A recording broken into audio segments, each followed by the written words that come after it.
Hello everyone, welcome to back my channel Jyotish creation. আশা করি আপনারা সকলে ভালো আছেন। তো আমার চ্যানেলে আমি সবসময় হ্যান্ড পেন্টিং ব্লগ এগুলো নিয়ে আলোচনা করে থাকি।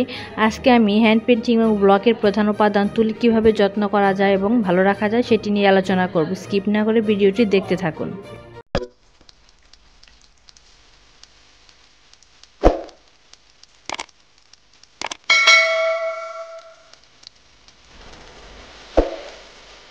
একটি তুলি আপনি খুব যত্ন সহকারে ব্যবহার করলে 6 মাস থেকে 1 বছর পর্যন্ত একটি তুলি দিয়ে কাজ করতে পারবেন। তুলি দিয়ে রং করার পর কখনোই সেই রং সহ তুলি রেখে দিবেন না। রং দিয়ে কাজ করা শেষ হয়ে গেলে সাথে সাথে এই তুলিগুলি পানি দিয়ে ভালো করে ধুয়ে নিতে হবে। যদি পানি দিয়ে রং ভালো মতো না ওঠে তাহলে ডিটারজেন্ট বা সাবান ব্যবহার করে তুলিগুলি ভিজিয়ে রাখতে হবে কিছুক্ষণ, এরপর ভালো করে ধুয়ে নিতে হবে। তারপর তুলিগুলি একটি শুকনা কাপড় দিয়ে মুছে রোদে শুকা দিতে হবে।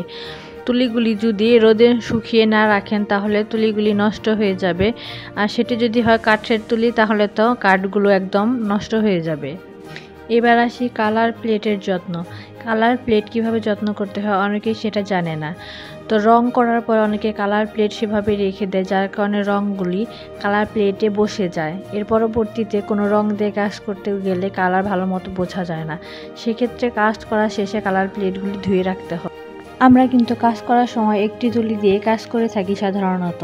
তো একটি তুলি দিয়ে তো আর একটি রঙের কাজ করা হয় না। একটি কাপড়ের ওপর বিভিন্ন রঙের কাজ করা হয়ে থাকে একটি তুলি দিয়ে। সেক্ষেত্রে কিভাবে একটি তুলি বারবার ব্যবহার করা হয় সেটি দেখাবো।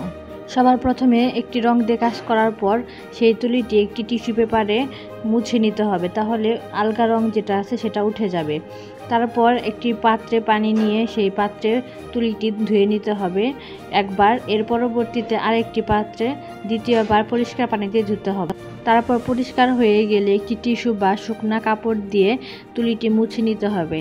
এর পরবর্তীতে পরের রঙটি করার জন্য তুলিটি এখন প্রযোজ্য। আমার এই ভিডিওটি যদি আপনাদের ভালো লেগে থাকে তাহলে আমার ভিডিওতে একটি লাইক দিবেন, এবং আমার চ্যানেলে যারা নতুন, চ্যানেলটি এখনও সাবস্ক্রাইব করেননি তারা চ্যানেলটি সাবস্ক্রাইব করবেন, এবং যারা করেছেন তাদেরকে অসংখ্য ধন্যবাদ। দেখা হবে পরের নতুন কোনো ভিডিওতে।